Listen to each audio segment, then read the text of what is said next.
Okay, we are back from our trip and we prepared some YouTube shorts for you to see. Just to give you a heads up, we're gonna get you into day 2 of our vacation. We actually landed Saturday evening, went right to the hotel and cashed out. The next day we went to the Egyptian Museum and saw King Tut and some of the other stuff. It was absolutely amazing. We didn't take footage that day, just wanted, honestly, just to enjoy it. We also went to Khan El Khali, which is the local, it's a famous market. It's, they call it the Souk in town there. And rumor is that hundreds of years ago, that's where people would stop to get water for their camels. And it just turned into this huge market. It's decent. You can Google it, Khan El Khalili, or Egypt market. And you can Google all the King Tut stuff. That was amazing. Day 2, we drove a 45-minute ride out to Saqqara, and here it is. This pyramid is 4,350 years old, and of course, because it's a tiny pyramid, a small pyramid, and it's covered with sand, so it doesn't look like a pyramid anymore. This is the pyramid of Saqqara. Here is Saqqara, the pyramid of King Djoser. However, we didn't go inside. Our guide told us there's a much more interesting tomb or pyramid you can see. And so we went down about 800 yards from where we were standing and we went down inside that pyramid. Here's the footage.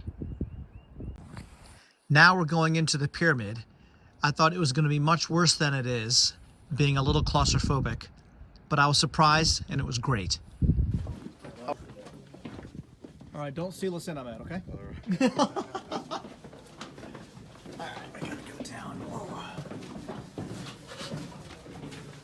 Does it open up? Yeah. Okay. So here we are entering the pyramid. Just really, you very rarely in life bend down and walk for an actual purpose like this. So here we come into the room and there's an actual person that works there that is showing everyone what's inside. That's the blue stars representing the sky. And then he's showing us a bunch of hieroglyphics, and these are carved into the stone. It's amazing the amount of detail and precision, and they've maintained the original blue color. Now keep in mind, this guy wanted a little bit of a tip afterwards, and that's just kind of the way it is in Egypt, and so we gave him some Egyptian pounds. Look at the blue color there. It is stunning. It's just unbelievable. And then he asked us to walk with him into the room next door. Okay. Is alabastro. Alabastro. Okay. Alabastro is limestone. Oh, Limestone.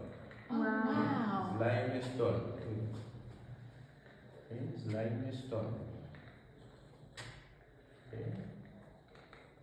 Alabastro. Oh, wow. Okay. This is That's video. Okay.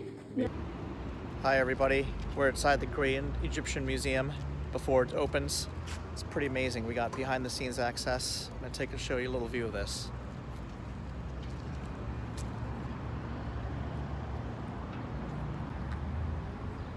This is the entryway. A lot of it's under construction. Look at that beautiful, huge pyramid back there. We're in Giza, outside of Egypt.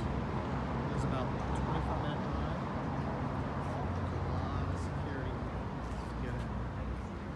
You'll notice there's no one in line here. This won't be the case when it opens.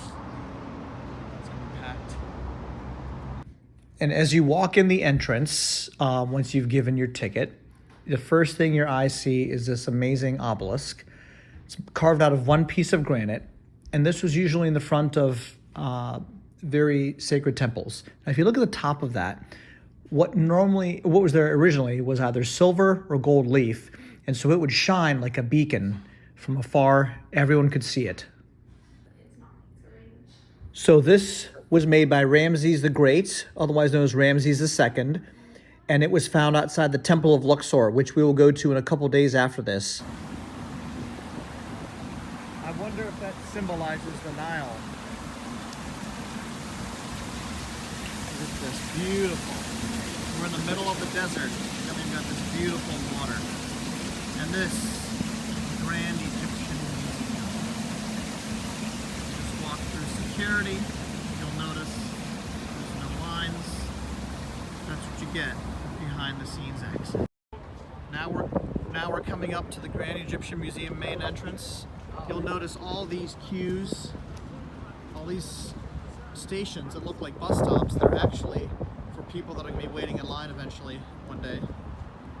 That's what we think, what we found.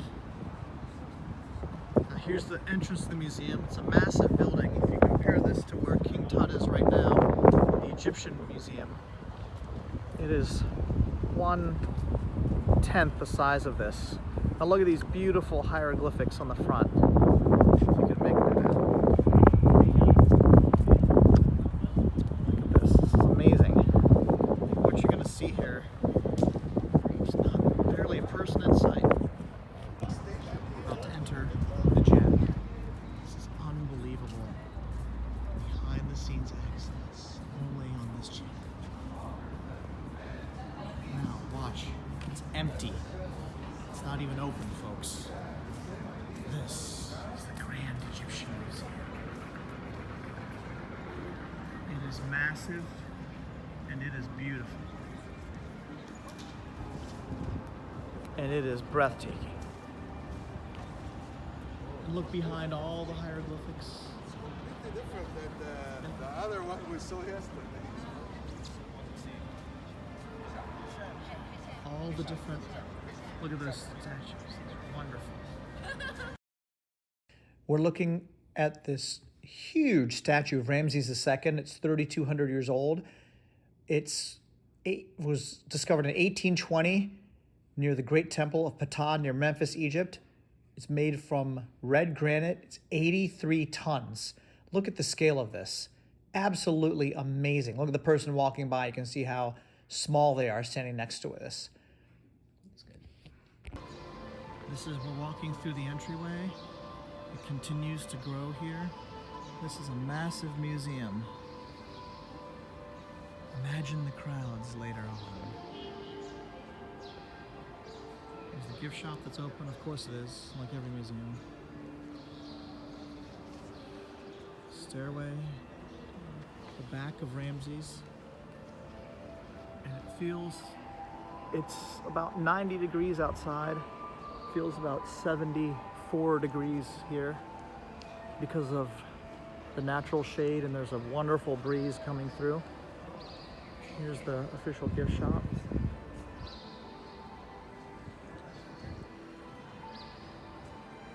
I'm sure that's a total ripoff. I'm joking. I'm sure it's got wonderful stuff. We'll have to go in there later. There's two beautiful statues. And folks, this is the map to the museum here. This is our tour guide. He was absolutely amazing. He's going to explain these statues. Again, sorry. Yeah, this is here the son of Ramses the Great, Madam Ptah, and this is his wife, the queen. She's wearing a beautiful dress, long hair, and you can see the beautiful crown on top of her head. This is the big sun disk and the two horns. This is the same like the crown for Queen Nefertari, the same. Now this is the food court area. There's Zuba restaurant. We'll be eating there later. And the rest of the food court here with all different kinds of shops and food. Looks like very well done. And if you notice all the way back, if you look all the way straight, how vast this area is. How many thousands of people might be able to visit this museum. Now folks, we've just walked through the wonderful food gallery and we're coming out now to the wonderful sitting area. All you can do is feel this desert breeze. It's so hot outside, but it is so relaxed in here. Look at this architecture. Unbelievable. And then you come and you see this colossal statue. It's probably 35 feet high, 40 feet high maybe. Look at this, the backdrop. And this statue, I'm gonna be honest with you, I have no idea who it is. but I think it's a statue of King Ramses II. If you can make that out. And it was found in Tanis. Thank you to my crack assistant crew for all their help in making this entire video. We're gonna walk around, and there's gonna be some more exhibits here, but it's empty right now, folks. If you'll see here, to give you perspective. See, there's gonna be all kinds of exhibits back here. Again, my crew has done a great job in scouting this out for us today. And there's some elevator shafts. If you can make that says Gem Art Space. There's gonna be some other things in there. We're now leaving the Gem, the Grand Egyptian Museum. Again, pre-opening, no one's here.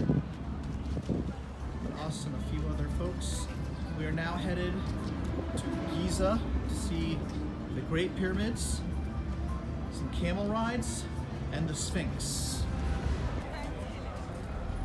Okay, so now we're at Giza Pyramid. We just finished the Gem. Got some long entry lines, as you'll see. I think the great part is the tickets are 440 Egyptian if you want to go inside. If you don't want to go inside, I think it's free. Maybe it's not, but it's got to cost something. But that's how we are here. So you want to take a view? Here's a map of the pyramids. Let me take a look at all the buses that are up here. Just a great little peninsula on the outskirts. There's actually a little Pizza Hut around here. And soon you're going to see we'll be closer to the pyramids. Now we're in front of the Great Pyramids. This is unbelievable. Getting the tickets is actually not that hard. Just a little bit of hassle checking in. You're going to go through your typical security gates here. There's a bunch of tour guides. There's a tourist bus. There's about 50 tourist bus backed up behind. Look at how busy that is. And this is the Great Pyramids. Seven ancient wonders of the world. Okay, we took a short ride from the pyramids over to this area. Our kids took a quick camel ride, but the main reason we went here is a wonderful panoramic view, and you'll see that in a moment, of all the pyramids at Giza. There's a lot of tourists around here, and it definitely smells like camels, and I'll leave it at that. But look at this unbelievable view here. Oh, this is the original We're in the floor. Sphinx Temple. What's this temple called again? The Valley Temple. Okay, yeah. And it was for the mummification of the king. And this is the alabaster floor. And all the walls here are made out of granite from Aswan. Alabaster from Luxor and granite from Aswan.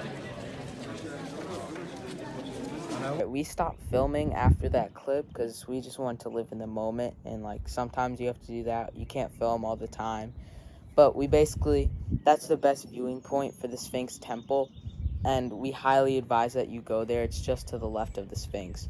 It's very crowded, so just watch out for that. But after that clip of the Sphinx Temple, we just drove back to our hotel. We relaxed and got ready for the early morning.